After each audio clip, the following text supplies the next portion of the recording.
How to score 90 plus marks in your IAS Prelims Examination 2025.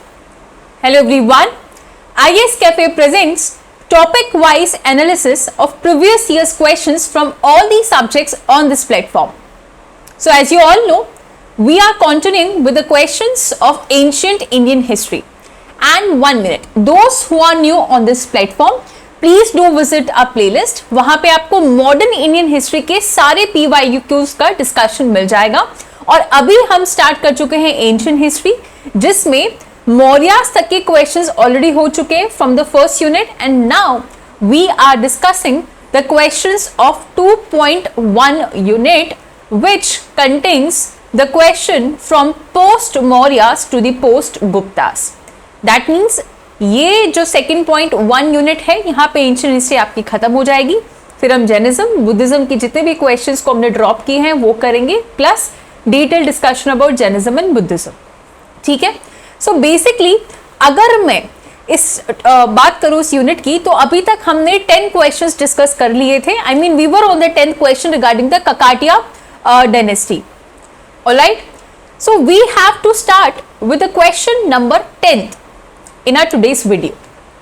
Question says, although ये question भी medieval history का है, okay, so this question is also from the medieval history, so either you can leave this now or we can just have a brief overlook on this question. ठीक है. Question says, which one of the following was a very important seaport in the Kakatiya kingdom? Once again, theme क्या है? सी port. Guptas के time पे important सी ports के ऊपर question आया, right. संगम time के ड्यूरिंग में साउथ इंडिया में जो इंपॉर्टेंट सी पोर्ट्स थे उसके ऊपर क्वेश्चन आया. And now they are asking regarding the important sea port in the Kakatiya kingdom. So that means जो ट्रेडिंग हुआ है एंशिएंट इंडियन हिस्ट्री में through these sea ports are very important. अब बहुत ही इंटरेस्टिंग फैक्ट आपको बता रही हूं. ओके, आप देखो क्वेश्चन नंबर 10 को और क्वेश्चन नंबर 14 को. 14th क्वेश्चन कह रहा है, in India maintained its early cultural contact and trade link with the South East Asia across the Bay of Bengal. For this preeminence of early maritime history of Bay of Bengal, which of the following could be the most convincing explanation. तो कहीं ना कहीं trade important है. अब ये कैसे important है, इसका एक और एविडेंस है मेंस के पेपर. मेंस के प्रीवियस ईयर्स क्वेश्चन को उठाना, उसमें साफ साफ एंशिएंट और मिडिवल हिस्ट्री का जो क्वेश्चन आया हुआ है वो ये है कि किस तरह से इंडिया के geographical factors had led towards the contribution of ancient Indian history. The words might be here and there, but जो क्वेश्चन पूछा गया था वो यही था, that what were the geographical factors or what was the importance of the geographical factors which led towards the formation of the ancient Indian history. और वहां पे important जो mention आपको करना है वो इन सी पोर्ट्स के बारे में करना है कि इन सी पोर्ट्स की वजह से ही इंडिया ट्रेड कर पा रहा था. इंडिया ट्रेड कर पा रहा था तो वो अपने साउथ ईस्ट एशिया के साथ कॉन्टेक्ट बना पा रहा था. Even from the central Asia वो कॉन्टेक्ट बना पा रहा था. कॉन्टेक्ट बनता है तो क्या होता है, कल्चरल इंटरमिंगलिंग होती है. यू नो, आपके पास लैंग्वेज आप सीखते हो, आर्ट सीखते हो, काफी कुछ सीखते हो, राइट. सो ये क्वेश्चन वहां पे आया था. उसी के साथ आप और भी चीजें लिखोगे, बट यहाँ पे आपको मेरा ये बताने का मतलब है कि कहीं ना कहीं आपको मेंस की प्रिपरेशन पहले करनी होती है, आपके लिए प्रीलिम्स को समझना इजी हो जाता है. ठीक है. सो मेंस में वो क्वेश्चन इंपॉर्टेंट था, ट्रेडिंग का क्वेश्चन इंपॉर्टेंट था, और सी पोर्ट्स जो है उसमें से भी आप पता कर सकते थे. और ये जो आपके पास थीम है प्रीलिम्स की, उससे भी आपको पता चल सकता था कि theme is very very important. Okay, just a second, let me set my mic. Alright, तो यहाँ पे ऑप्शन क्या दे रखा है? पहला Kakinada sea port, second Mottupalli sea port, और थर्ड मछलीपट्टनम, और फोर्थ नेलुरु. पहली बात तो अगर सिर्फ ये 4 नाम आ जाए तो आपको होश में तो रहना चाहिए ना कि भाई ये पोर्ट्स के नाम है. ये काकीनाडा एक पोर्ट है, मोटुपल्ली अगर आ जाए कि मोटुपल्ली टर्म का मतलब क्या है, तो ये सी पोर्ट है, राइट. मछलीपट्टनम एक सी पोर्ट है, Nellore is a sea port. Alright, तो यहां पे हम बात करेंगे कि कौन सा यहाँ पे सी पोर्ट है which was related to the Kakatiya kingdom. तो इसका जो आंसर है, पहले हम आंसर के बारे में बात कर लेते हैं बिकॉज ये स्ट्रेट फॉरवर्ड क्वेश्चन है, वो है मोटुपल्ली पोर्ट। ये जो मोटुपल्ली पोर्ट है विच इज ऑप्शन बी, ये एक बहुत ही इंपॉर्टेंट इंटरनेशनल पोर्ट रहा था ककाटिया किंगडम का। और ये कहाँ पे है? आज का जो आंध्र प्रदेश है उसमें जो कृष्णा डिस्ट्रिक्ट है, यानी कृष्णा रिवर भी बोल सकते हो, उसके आसपास का जो एरिया है, दैट वाज द एरिया जहाँ पे मोटुपल्ली पोर्ट जो है मिला था। और इस पोर्ट की एक और इंटरेस्टिंग बात, 15th सेंचुरी की यहाँ पे जो इंस्क्रिप्शन है, जो कि विजयनगर एम्परर जो थे उस वक्त देवराय सेकंड, उनके थ्रू जो इंस्क्रिप्शन इशू करी गई थी वो 2021 में इस मोटुपल्ली पोर्ट से हमें मिली थी। ऑलराइट, ठीक है। अब हम थोड़ा सा आइडिया ले लेते हैं ब्रीफ में अबाउट द ककाटिया किंगडम। ज्यादा डिटेल में नहीं जाएंगे, वो हम मिडिवल हिस्ट्री के टाइम पे पढ़ेंगे। पहली बात, जो साउथ इंडिया है उसकी एक डायनेस्टी है आपके पास ककाटिया किंगडम। मोस्टली अगर हम ककाटिया किंगडम की बात करते हैं, ये तो आपके साउथ में ये डेक्कन वाला पार्ट, उसका जो ईस्ट वाला पार्ट है यानी कि तेलंगाना, आंध्र प्रदेश या फिर थोड़ा सा ईस्टर्न कर्नाटका, ये वाला जो पूरा रीजन है वो है आपके पास ककाटिया। अच्छा, एक और चीज, मैं पेन से लेके आपकी स्क्रीन पे डायग्राम्स नहीं बनाना चाह रही हूँ। आई वॉन्ट यू कि आप 2-3 महीने आपके प्रीलिम्स में बाकी है तो आपके पास सब कुछ माइंड में होना चाहिए। You can imagine the India's map. जब मैं डेक्कन बोल रही हूँ आपको इमेजिन हो जाना चाहिए, जब मैं ईस्टर्न डेक्कन बोल रही हूँ तो आपको इमेजिन होना चाहिए, right? So we will here discuss the questions as a mature students, not like a pen paper student, right? सो हम बात करिए ककाटिया डायनेस्टी। ये साउथ इंडिया में जो ईस्टर्न वाला पार्ट है वहां पे इन्होंने रूल किया था, लाइक आंध्र प्रदेश, तेलंगाना या फिर ईस्टर्न कर्नाटका वाला जो एरिया है वो, एंड थोड़ा सा सदर्न उड़ीसा। टाइमलाइन क्या था? 12th to the 14th century. तो यस, ये मिडिवल हिस्ट्री की पार्ट है। और ये जो ककाटिया किंगडम है, उनकी जो कैपिटल थी उस वक्त के हिसाब से उरुगालू थी, लेकिन आज का जिसको हम वरंगल बोलते हैं वो ही उस टाइम पे उरुगालू के नाम से जाना जाता था। अब ये ककाटिया रूलर्स कहां से आ गए अचानक से? आपके पास राष्ट्रकूटास थे, आपके पास वेस्टर्न चालुक्यास थे, वहीं पे ये फ्यूडेटरीज के तौर पे काम कर रहे थे, लेकिन बाद में इन्होंने प्रताप रुद्र वन के अंडर में सोवरेनिटी अज्यूम कर लिया and they establish their own Kakatiya dynasty.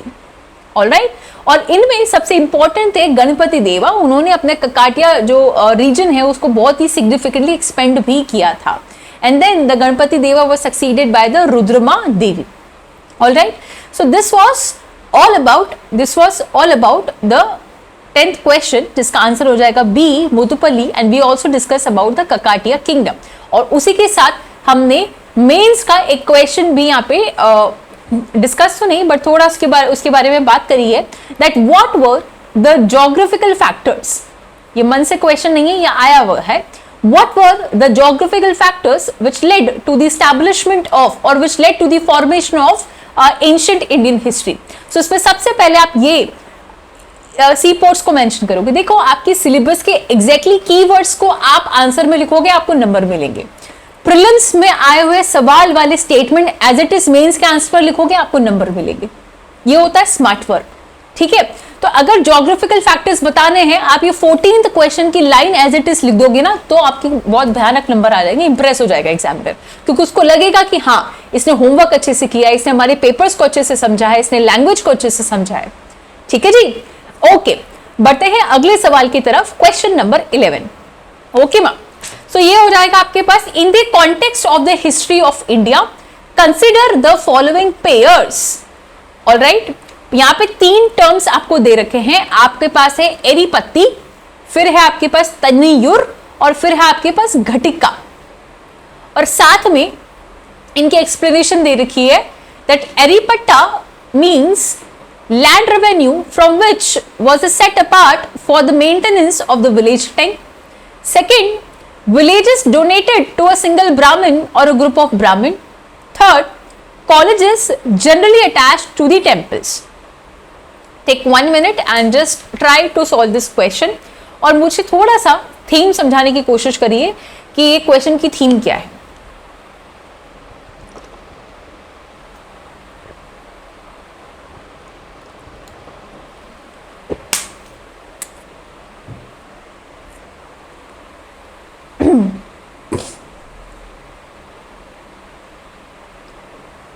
बताइए।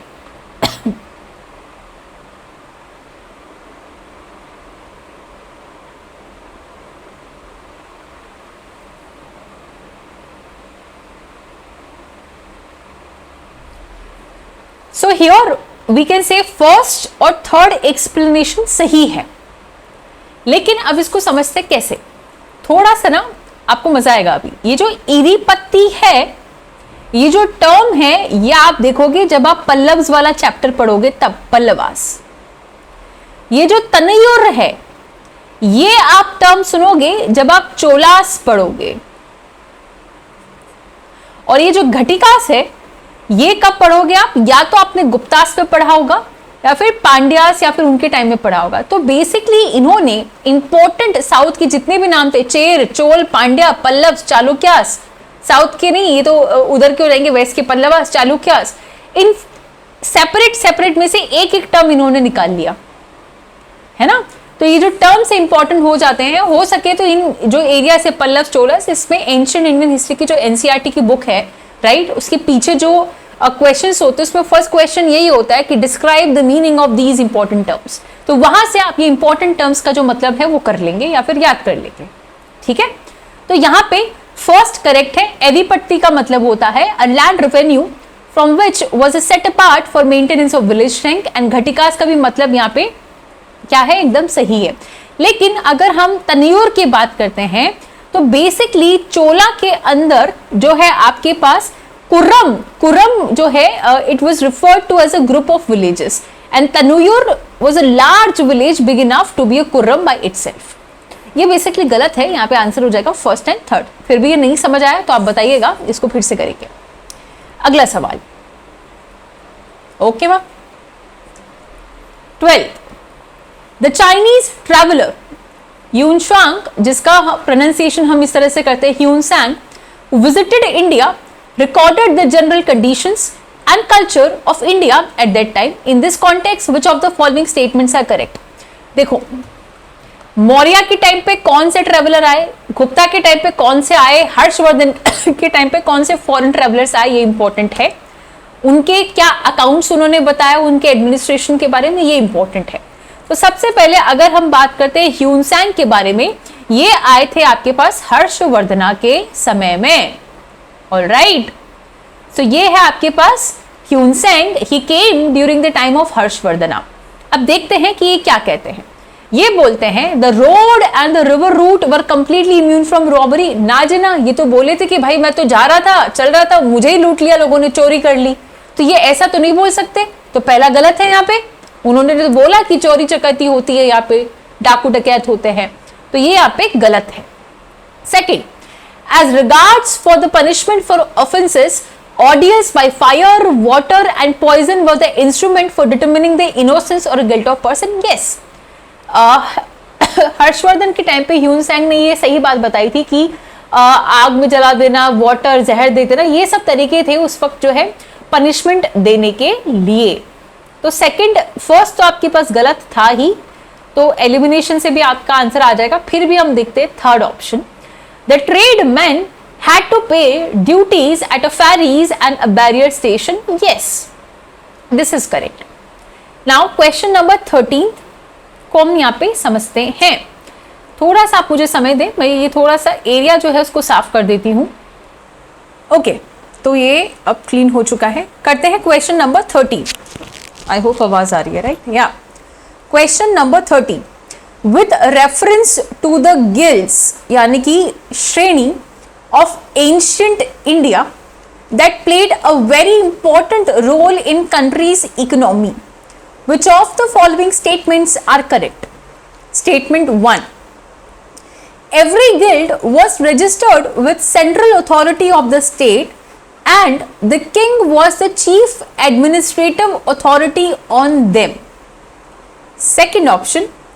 The wages, rules of work, standard and price were fixed by the guild. Third, the guild had judicial power of its own members. पहली बात, guild क्या होता है उसको समझते हैं, ठीक है। सो पुराने टाइम पे एंशिएंट इंडियन हिस्ट्री में गिल्ड या फिर जिसको श्रेणी बोलते हैं, ये टर्म आपने मौर्य का चैप्टर पढ़ते टाइम जरूर सुना होगा। तो जो भी आर्टिसंस, मर्चेंट्स, ट्रेडर्स, उनकी एक एसोसिएशन होती थी, जैसे आज के टाइम पे लेबर्स की यूनियन होती है, ट्रेड यूनियन होती है, तो उस टाइम पे गिल्ड या श्रेणी होती थी। ये एक तरह से मर्चेंट्स, आर्टिसंस का एसोसिएशन होता था जो कि एक साथ काम करते थे, जितने भी ट्रेड, जितने भी क्राफ्ट है उसको रेगुलेट करने के लिए, right. So they were very significant socio-economic structure in the ancient Indian history. अब यहाँ पे जो पहला स्टेटमेंट है वो तो गलत हो जाएगा, बिकॉज ये जो यूनियन होती है, ये जो श्रेणी है, ये जो गिल्ड है, they were not under the authority of center और state, वो खुद ही अपने मालिक थे। तो सेकेंड और थर्ड इस हिसाब से करेक्ट हो जाएगा, आंसर हो जाएगा इसका सी। ठीक है, question number 14। Next question, question number 14। India, ये हमने कर लिया वैसे, India maintain its early cultural contact and trade link with South East Asia across the Bay of Bengal. तो इसके लिए क्या पॉसिबल रीजन हो सकता है? पहला, as compared to other countries, India had a better ship building technology in ancient and medieval time. Second, देखो ये हो सकता है क्या, मतलब फिर मिडिवल हिस्ट्री की शुरुआत कैसे होती कि वास्को ड गामा और ये सब मॉडर्न हिस्ट्री की शुरुआत कैसे होती? सेकंड है, the rulers of South India always patronize traders, Brahmin priest and Buddhist monks in this context. Third, monsoon winds across Bay of Bengal facilitated. देखो यही आंसर होगा, अभी अभी हमने सी पोर्ट्स के बारे में बात करी, राइट। तो ये सब इंपॉर्टेंट है, सी पोर्ट्स, सी में, और ये जो मॉनसून विंड है वो इजी रहता था, तो this was a main reason, इस पे कोई ज्यादा वो है नहीं। Question number 15, with reference to the invaders in the ancient India, which one of the following is the correct chronological order. ये इंपॉर्टेंट है कि ये क्रोनोलॉजिकल ऑर्डर बताना है, फिर हम तीनों के बारे में थोड़ा बहुत यहाँ पे डिस्कस करेंगे। तो सबसे पहले कौन आया था, क्या ग्रीक्स, साक या फिर Kushan? What is the chronological order? यही ऑर्डर है बच्चा। यहाँ पे जो पहला ऑप्शन है ना वही सही है। सबसे पहले ग्रीक्स आए थे, फिर साकास आए थे, फिर कुषाण आए थे। ऑलराइट, यानी ये आपके पास सेंट्रल एशियन कॉन्टेक्स्ट वाला जो चैप्टर है वहां से सवाल पूछा गया है। तो क्या आप हम थोड़ा थोड़ा ये ग्रीक, साक, इन सब के बारे में पढ़ लें, थोड़ा सा रिवाइज कर लें? चलो करते हैं। Okay, so let's start with the discussion of central Asian context. उसमें सबसे पहले हम बात करेंगे रिगार्डिंग द ग्रीक्स, और हम इसको बोल सकते हैं इंडो ग्रीक्स। ठीक है, इंडो ग्रीक्स या फिर they were known as Bactrian Greeks. ठीक है, सो बेसिकली इनको इंडो ग्रीक्स बोला जाता है या फिर बैक्ट्रियन ग्रीक्स इनको बोला जाता है। नाउ अगर हम ग्रीक्स की बात करते हैं, so they ruled most of the north western India. North western India जो है मोस्टली उन्होंने रूल कर लिया था। बट इससे पहले अगर इनिशियल ग्रीक्स की प्रेजेंस की बात करते हैं, सेल्यूकस निकेटर आए थे जो कि अलेक्जेंडर के जनरल थे, Megasthenes was there, Deimachus was there, Demetrius was there. ठीक है, फिर यहाँ पे हम बात करते हैं दो इंडो ग्रीक्स में से सबसे इंपॉर्टेंट जो नाम है वो है आपके पास मेनेंडर या फिर मिलिंदा।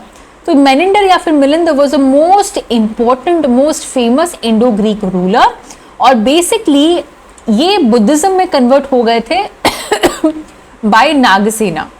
सो नागसेना और मिलिंद पानो की जो भी क्यूरियोसिटी की क्वेश्चन आंसर्स थे, दे वर रिटन इन दी मिलिंद पानो, जिसपे क्वेश्चंस बनते हैं। फिर आता है आपके पास शाका।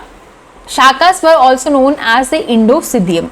शाकास की 5 ब्रांचेस थी, and then Vikramaditya was the king of Ujjain and he started the Vikram Samvat. फिर यहाँ पे आपके पास Rudradaman 1 is important, who was involved into the repairing of the Sudarshan lake. फिर आपके पास पार्थियंस आते हैं, मतलब ग्रीक आए थे, साक आए थे, फिर यहाँ पे एक और वर्ड मिसिंग है, पार्थियंस आए थे, और फिर आपके पास कुषाण आए थे।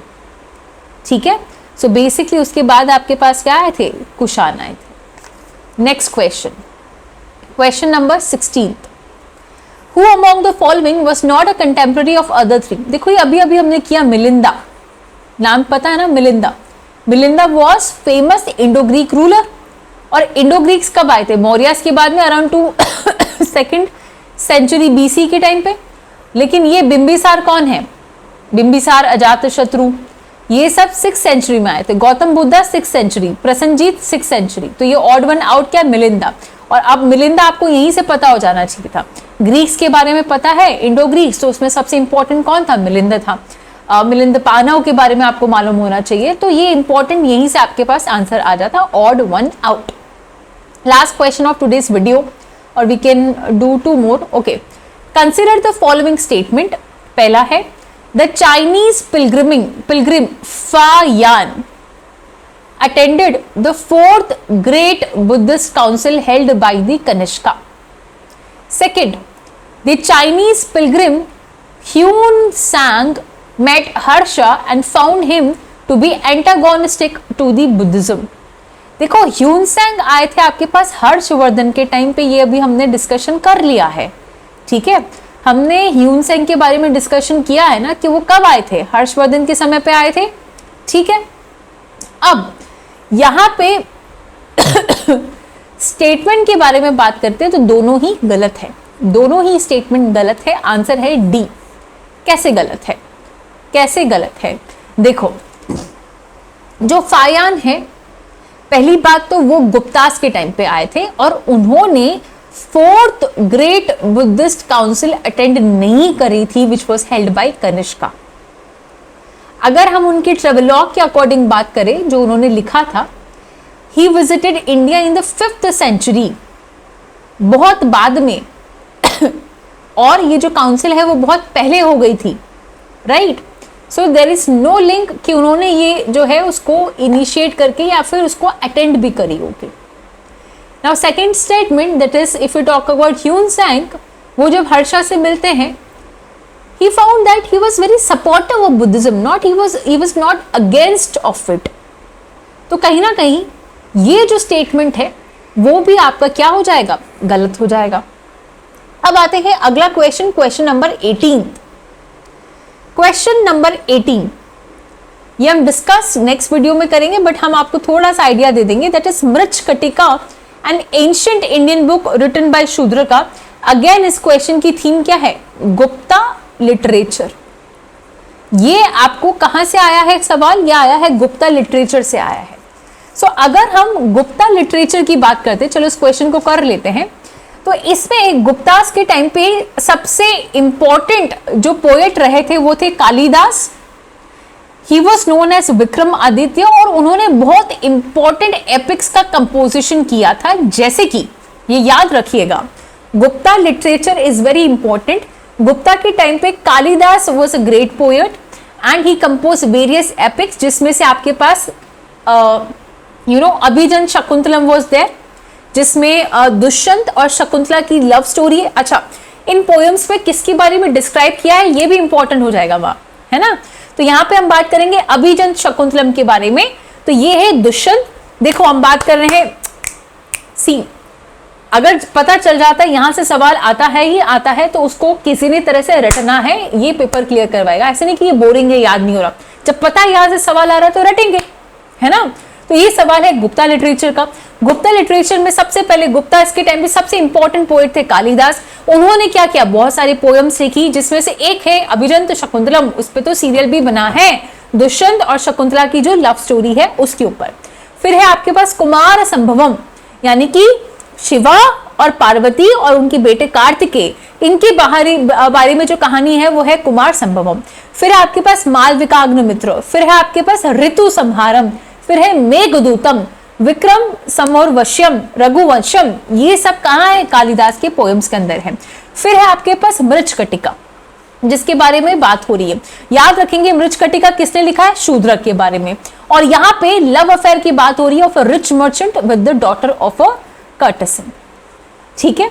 फिर आपके पास एक और है दांदिन नाम की जो पोएट है, दांदिन नाम की जो पोएट है, उन्होंने लिखा है काव्य दर्शा। दांदिन ने लिखा है काव्य दर्शा या फिर दश कुमार चरिता। फिर जो हरि सेन है उन्होंने इलाहाबाद प्रशास्ति जो इंस्क्रिप्शन है वो लिखी। फिर यहाँ पे आ जाएंगे आपके पास Vasavadatta. Vasavadatta was written by Subandhu. फिर है आपके पास वरह मिहरा, इन्होंने क्या लिखा, बृहद संहिता लिखा। फिर है आपके पास Amar Simha, it was a grammar and a poet. And then आपके पास यहाँ पे विशाख दत्त है। विशाख दत्त ने भी यहाँ पे दो इंपॉर्टेंट चीजें लिखी, दैट इज देवी चंद्रगुप्तम और मुद्राक्षसा।